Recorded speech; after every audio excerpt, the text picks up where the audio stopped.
Shalom semua, bertemu lagi dengan saya Tommy Tampenawas di dalam channel Tour Leader Notebook.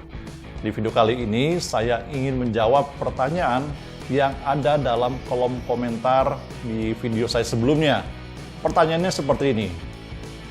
Bro, tolong buatin video tentang persepuluhan dong. Pertanyaan pertama, jangan hanya 1 atau 2 ayat bro, kan di Alkitab banyak ayat-ayat tentang persepuluhan. Jadi dirangkum semua. Pertanyaan 2, apakah zaman sekarang orang Yahudi masih memberikan persepuluhan? Ketiga, apakah persepuluhan masih relevan di zaman sekarang? Terima kasih. Oke. Itu tadi pertanyaan-pertanyaan yang akan saya rangkum sesuai judul dari video ini, Fakta Persepuluhan dalam Alkitab. Saksikan video ini sampai selesai untuk mendapatkan jawabannya.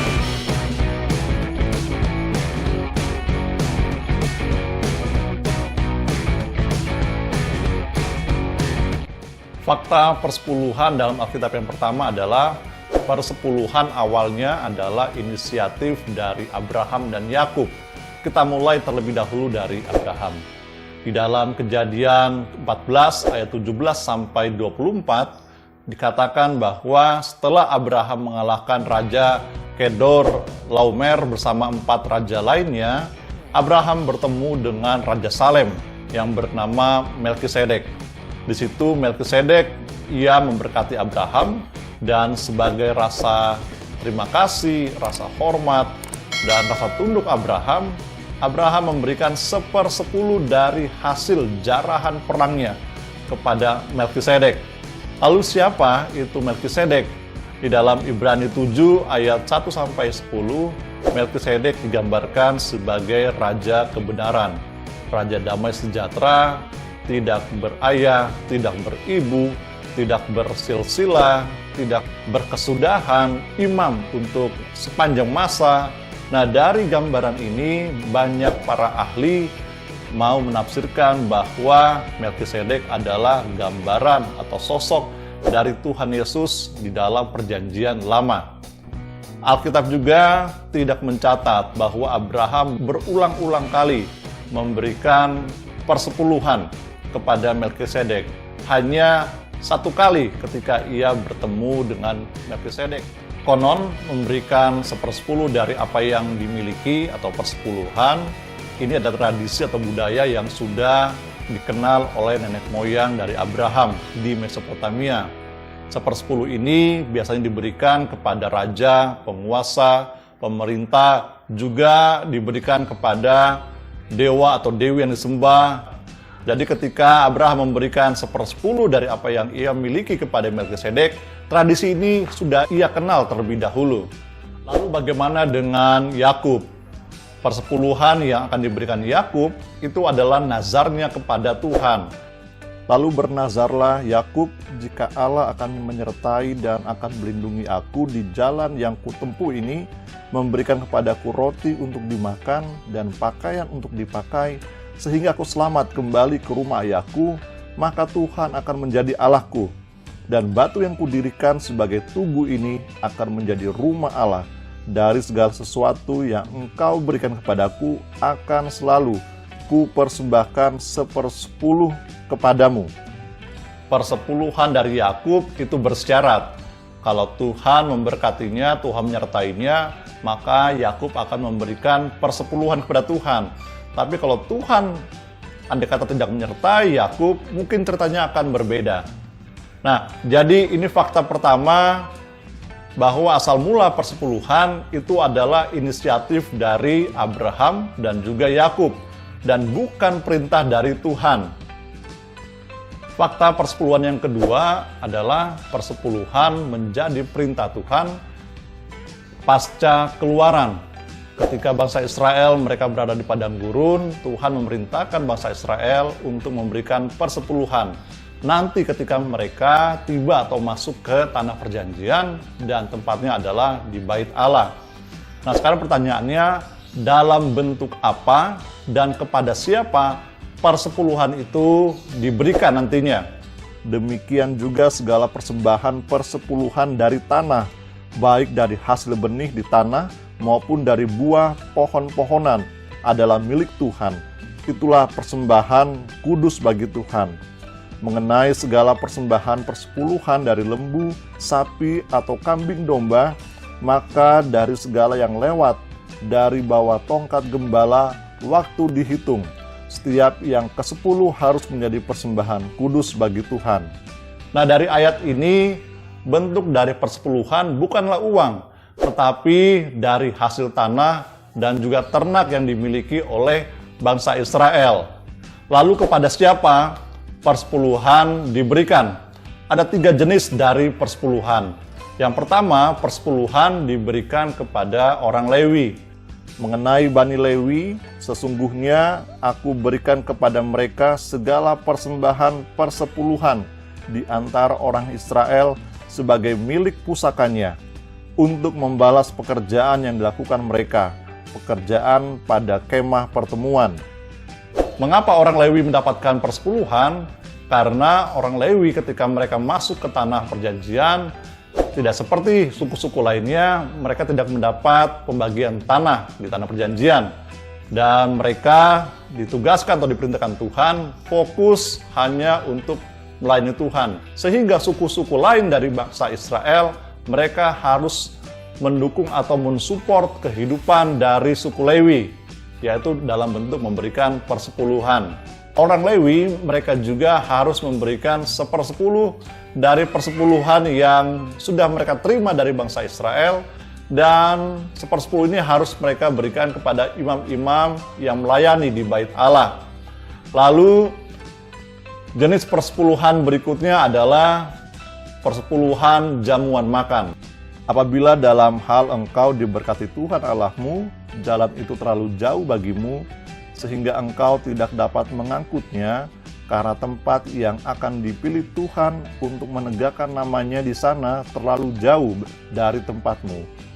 Maka haruslah engkau menguangkannya dan membawa uang itu dalam bungkusan dan pergi ke tempat yang akan dipilih Tuhan Allahmu.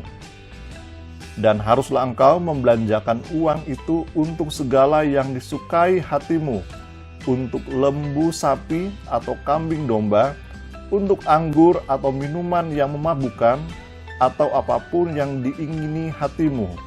Dan haruslah engkau makan di sana di hadapan Tuhan Allahmu dan bersukaria, engkau dan seisi rumahmu.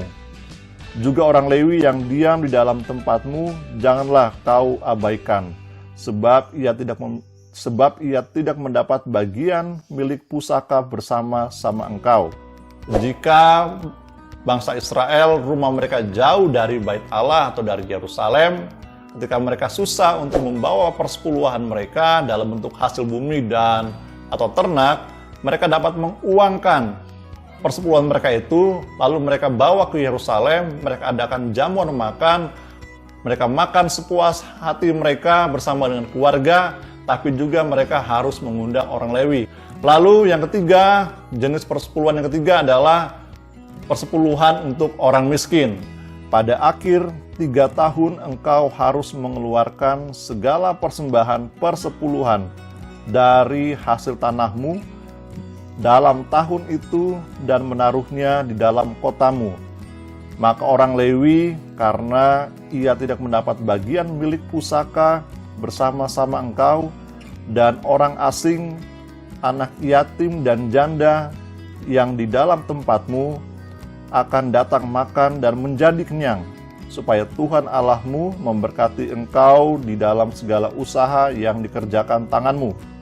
Pada akhir tahun ketiga, bangsa Israel mereka harus menyisihkan atau memberikan persepuluhan dari apa yang mereka miliki dan ditaruh di kota mereka masing-masing, sehingga persepuluhan itu dapat dimakan oleh orang-orang miskin yang ada di kota tersebut bersama juga dengan orang Lewi. Nah, ayat yang paling sering dikutip di dalam persepuluhan adalah Maleakhi 3 ayat 10. Tuhan sudah membuka tingkap-tingkap langit, atau Tuhan sudah memberikan berkat bagi bangsa Israel. Tapi masalahnya mereka tidak jujur di dalam memberikan persepuluhan mereka ke Bait Allah, sehingga tidak ada makanan bagi orang Lewi maupun para imam yang bekerja di Bait Allah. Fakta persepuluhan ketiga adalah raja-raja Israel akan mengambil persepuluhan dari rakyatnya. Dari gandumu dan hasil kebun anggurmu akan diambilnya 1/10 dan akan diberikannya kepada pegawai-pegawai istananya dan kepada pegawai-pegawainya yang lain. Dari kambing dombamu akan diambil 1/10 dan kamu sendiri akan menjadi budaknya. Ketika bangsa Israel menginginkan seorang raja menggantikan Tuhan yang adalah sebenarnya raja mereka, maka Tuhan berfirman kepada Samuel bahwa raja yang akan memimpin mereka itu akan mengambil persepuluhan dari mereka yang dipergunakan untuk membiayai operasional dari kerajaannya. Fakta persepuluhan dalam Alkitab berikutnya ada dalam Perjanjian Baru. Di dalam Matius 23 ayat 23, Tuhan Yesus mengkritik ahli Taurat dan juga orang Farisi di dalam memberikan persepuluhan. Mereka sangat detail sekali, sangat teliti sekali di dalam memberikan persepuluhan dari selasi, adas manis, dan jintan yang hanyalah semacam bumbu dapur, bumbu makanan, atau rempah-rempah. Tetapi mereka tidak teliti, bahkan mereka mengabaikan hukum Taurat yang lebih tinggi, lebih penting dari persepuluhan, yaitu keadilan, belas kasihan, dan kesetiaan. Ada yang pernah bertanya kepada saya, apakah Tuhan Yesus, para murid, dan juga Rasul Paulus menerima persepuluhan? Tidak, mereka bukanlah orang Lewi, sehingga mereka tidak mendapatkan persepuluhan. Itu dia tadi adalah fakta-fakta persepuluhan dalam Alkitab. Sekarang pertanyaan nomor 2, apakah orang Yahudi atau bangsa Israel saat ini masih memberikan persepuluhan? Jawabannya tidak, karena Bait Allah, tempat Tuhan perintahkan bangsa Israel memberikan persepuluhan, sudah dihancurkan tahun 70 oleh bangsa Romawi. Dan juga orang Lewi yang berhak menerima persepuluhan sudah tidak ada lagi sekarang. Kalaupun sekarang orang Yahudi memberikan persembahan di sinagoga-sinagoga, itu namanya sekarang bukan lagi persepuluhan. Pertanyaan nomor 3, apakah persepuluhan masih relevan zaman sekarang atau saat ini? Kalau kita mengacu kepada kitab-kitab Taurat yang sudah kita bahas tadi, maka jawabannya tidak. Karena sekali lagi, Tuhan memerintahkan bangsa Israel memberikan persepuluhan itu di Bait Allah dan juga kepada orang Lewi. Karena keduanya saat ini tidak ada, maka sudah tidak ada lagi persepuluhan. Tapi makna dari persepuluhan itu sebenarnya adalah berbagi bagi sesama kita, berbagi kepada mereka yang membutuhkan. Kalau kita mau memberikan persembahan kepada orang yang miskin, misalnya mau memberikan 10%, 20%, 30%, silakan. 1 Yohanes 3 ayat 17 mengatakan, kalau kita memiliki harta tapi kita tidak mau membantu saudara kita yang membutuhkan, maka tidak ada kasih di dalam diri kita. Jika kita ingin memberikan persembahan kepada hamba Tuhan atau pelayan Tuhan, mau memberikan 10%, 20%, 30% juga silakan. Terserah dari kita. Karena dari 1 Korintus 9 ayat 14, juga 1 Timotius 5 ayat 18 mengatakan, orang yang hidup dari pelayanan, mereka harus mendapatkan upahnya. Dan juga gereja tempat kita berjemaat tentu membutuhkan biaya operasional yang tidak sedikit. Gereja-gereja umumnya juga memiliki program-program untuk memberikan bantuan bagi orang-orang yang membutuhkan atau orang yang miskin. Dan kita dapat memberikan persembahan kita juga melalui gereja untuk mendukung program gereja tersebut. Sekali lagi, jika kita ingin memberikan persembahan, silakan. Tapi yang terpenting, berilah dengan kerelaan hati kita, bukan melalui paksaan.